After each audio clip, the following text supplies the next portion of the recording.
Someone call the ambulance. There's gonna be an accident. I'm coming up on infrared. There is no running that can hide you. I never really thought that so many people would want to listen to me trying to understand the world, which I guess is kind of what I'm kind of doing in the lyrics. Me trying to understand myself and trying to understand my place in the world. And I guess I still feel quite uncomfortable about my place in the world. Otherwise, I'd probably be writing gospel music or, doing some, writing things that were sort of more euphoric by nature or, less questioning by nature. What happened to us? What happened to me? What happened as I let it slip?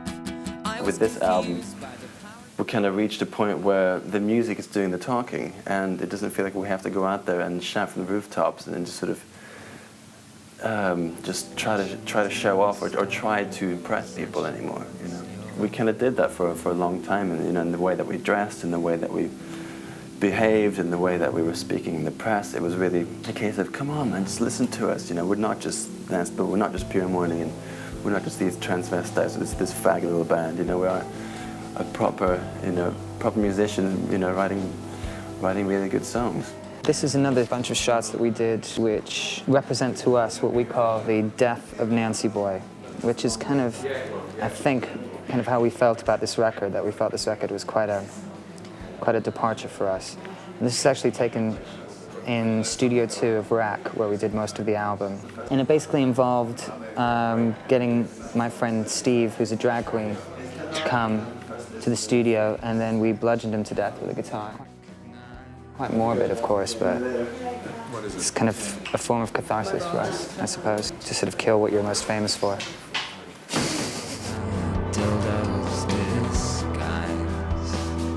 Basically, the motto for this album has been, we must try it.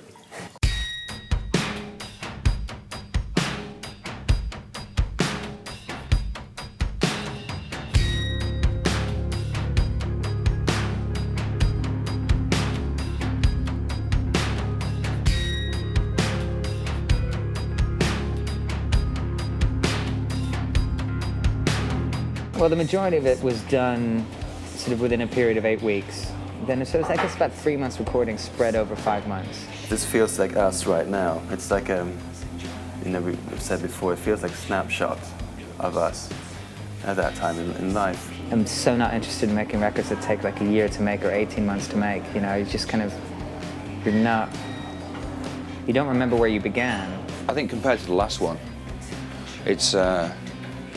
it's just more straightforward, it's more real. We went into the studio thinking it was going to be much more electronic and much more sequence-based. But it actually comes out sounding a bit more like our first 2 albums in the sense of, it's just basically drums, bass, guitars, and piano. The thing about the band is that there's no fixed roles when it comes to the studio. And when it comes to the studio, the only people who record and put stuff down is the band as well. We don't have producers playing anything on there, we don't have Bill playing anything on there.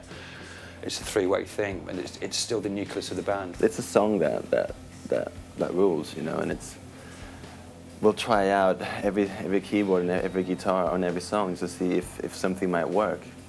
Now it's just kind of, hey, I'll pick up a guitar or a little keyboard line or something else, and just throw it in. I mean, just doing tracks in my back room just as we were finishing sort of recording. And just looking for other songs and, put 6 or 7 ideas down, CD, and put them to the band and go, what do you think of that? And it's really embarrassing, but the band, boys like that, brilliant, rest of it's shit, but those 2 great.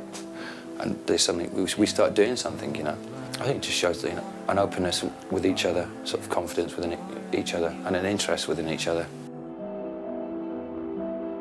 Well, about 4 years ago, we started working with Dimitri Tikovoy as a producer, and we did sort of B-sides and we did cover versions together. I think Dimitri's done, a really good job this time, and I'm really pleased the way he's pushed the band. We come in with a song and we like the way it sounds. Dimitri will come and say, but no, let's see it from this angle or that instrument. He didn't want us to be complacent. In a band, the 5th album could easily be going through a routine and kind of falling into a pattern of writing and just seeing things in one way. And I think Dimitri kind of slapped us a little bit out of that, which some days was really frustrating, and some days we hated him. We kind of let ourselves be open in that way. We let ourselves to be that vulnerable. I think what I've been trying to do more and more so since Without You I'm Nothing, our second album, is to try and express the core emotions of what it is to be alive. The sense of feeling lost, you know, the sense of trying to find an identity, the sense of confusion, falling completely in love, you know, falling out of love, being hurt, being disappointed with yourself. But what I've been trying to do is to try and refine that with each record and to try and say it in more and more simple ways, you know, in more and more direct ways.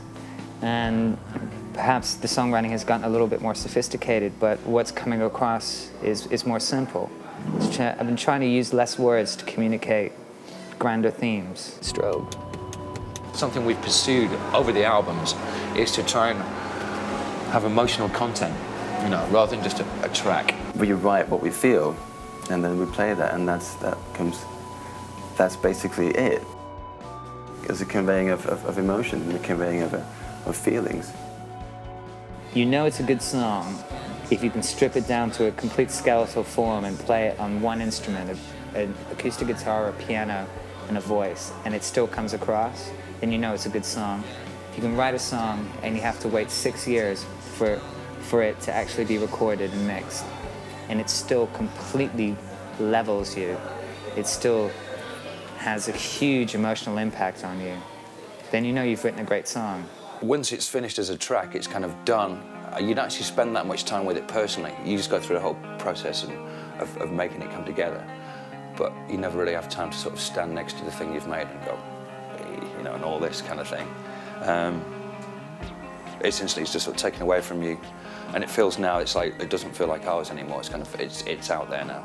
It's going to be for the public. It's the thing, and it becomes something separate again. If you can feel them yourself, and if they have a place in your heart, then that's why you put them out. Because if you feel them, then someone else can feel them.